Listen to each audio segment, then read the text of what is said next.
میخوام از مردم افغانستان بگم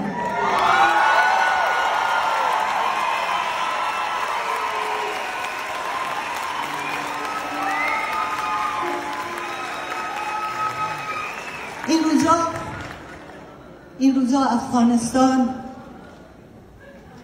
و مردم افغان به خصوص زنان افغان حال خوبی ندارن.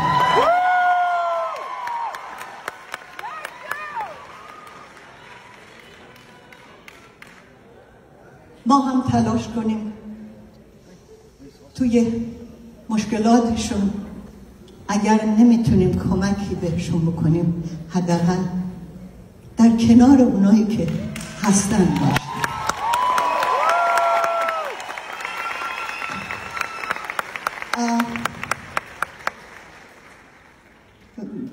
هفته پیش یا 2 هفته پیش من توی برنامه علیرضا میبودی عزیز یک ترانه افغانی شنیدم که خیلی به نظرم آشنا آمد صدا. وقتی دقت کردم دیدم اما این منم. تو رادیو افغانستان سال 54 یا 5 در افغانستان و در رادیو افغانستان کار می‌کردم.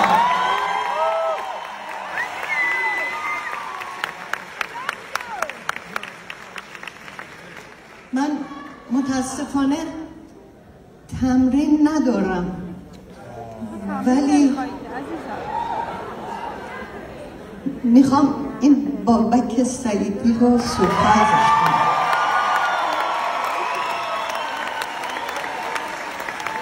بابک یه آکورد سی مینور بی ماینر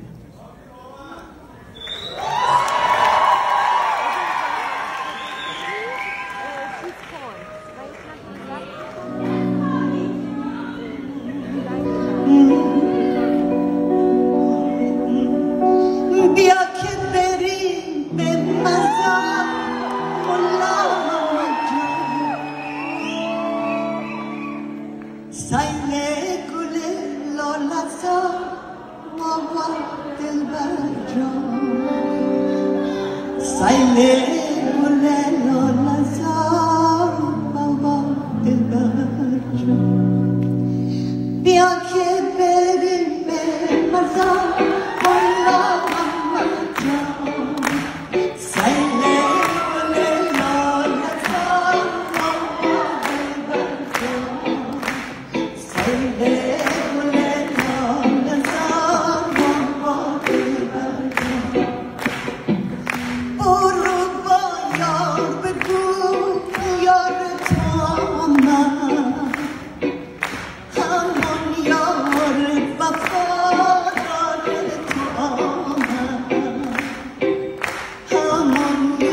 you. Thank you. عجب.